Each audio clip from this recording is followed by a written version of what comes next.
Even in a lane, and this is a dangerous situation. We want to make sure that you know about taking place along I-45. He has been weaving in and out of traffic. All of this started around 11:20 at 9700 Tavenor. I was just looking at the map to figure out where it all started. That is off of 45, the Gulf Freeway near Beltway 8. That's where all of this began about 30 minutes ago, and it just keeps going on. My goodness, he just tapped that white pickup truck as he makes his way over to the far right. Now, we just found out he is approaching Broadway.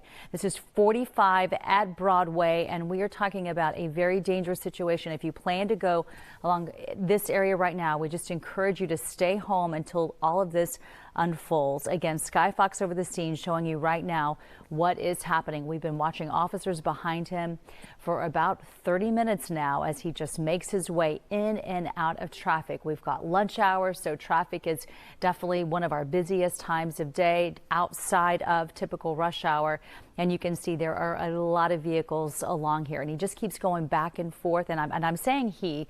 We actually don't know if this is a female or male. As you can see there, the windows are very dark. It's difficult to tell if anybody else is in this vehicle. Now approaching Park Place. This is 45 at Park Place. Zooming in and out of traffic. Sky Fox again capturing everything that's happening here, and we don't know what started at 9700 Tavenor. We're not sure what if this is a stolen vehicle or what made all of this happen in the first place. We just know that officers are in heavy pursuit of this. And as you can see, there's so much traffic. It doesn't look like we're talking very high speeds at this point because of all of the other vehicles, but has maintained on this same highway 45 since it all began about 30 minutes ago. We're going to try to do our best to keep an eye on the signs and give you an idea. Hopefully Sky Fox will be letting us know. Right now, okay, approaching the loop. So now we're talking 45 at Loop 610. And this is somebody who is not following any laws here. We're talking in and out of lanes. Very dangerous situation. It looks like he has exited now. Trying to get a sense of what's going on, but this does look like a feeder road now.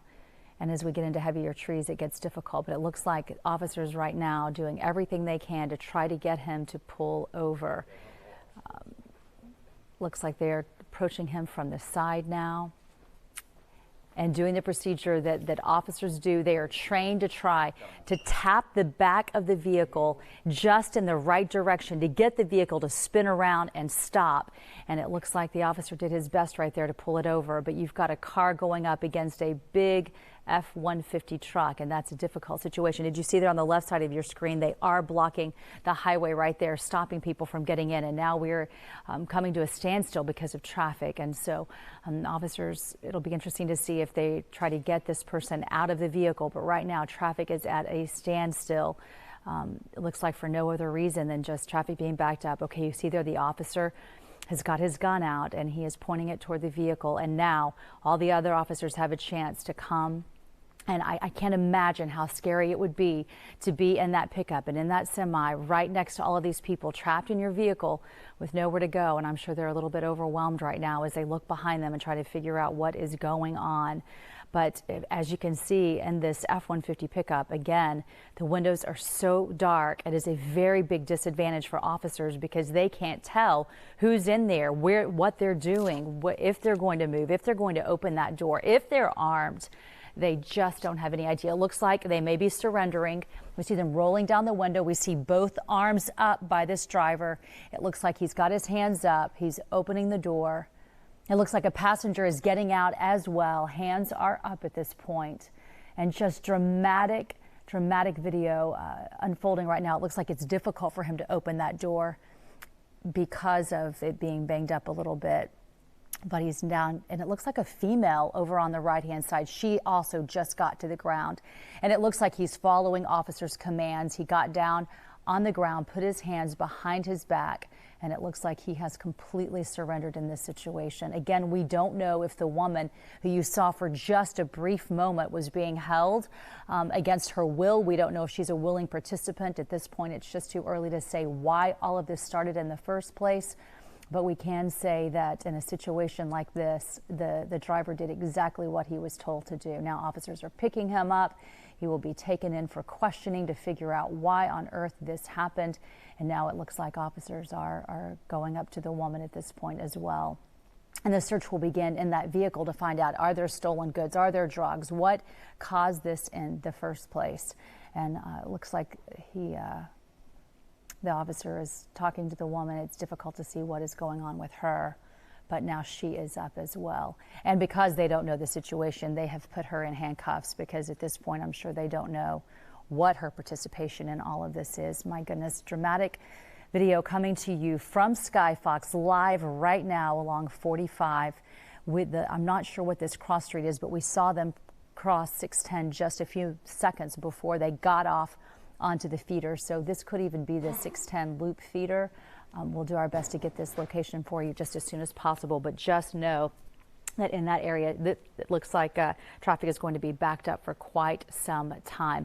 It's hard to tell why traffic was stopped there in the first place, other than the fact that maybe it was a stoplight ahead. I'm not sure, but traffic's still not moving. It makes you wonder if officers had blocked that intersection. Very difficult to say, but all we can say is that a high-speed chase that started at around 11:20 is finally at a stop. Officers did exactly what they were planning to do, and that was to get this person in custody without anyone getting hurt. We're not sure if anyone in the little bumps and wrecks along the way have been injured, but look onto, if you see the street right there, looks like there is a wrecked vehicle on the highway. It looked like it was fairly mangled, and I don't know if that was because of perhaps trying to see what was happening over there. But it does look like there is a wreck involved in this. And then we did see him bump a few vehicles along the way. So we certainly hope that everybody is okay. We will do our best to find out what is going on with that. But you can see an ambulance there at the very bottom of your screen for just a moment there. But again, the person that was driving this gray F-150 pickup had a female passenger with him. They are both in custody. We do not know if the woman was involved, but we will do everything we can to find out what's going on. Again, chase started at 11:20 along 9700 Tavenor. That was off of 45, the Gulf Freeway near Beltway 8, and ended up along 45 near the 610 loop. We have a crew on the way to talk to officers to find out what else we can about this, to find out why it all began in the first place. And of course, we will have all the updates for you in our new newscast, which is just about to end. And you can always, or begin, and you can always catch everything at fox26houston.com. Again, thank you for joining us for this breaking news. Please, everybody, be careful. This is going to be an investigation that lasts for quite some while. Be safe.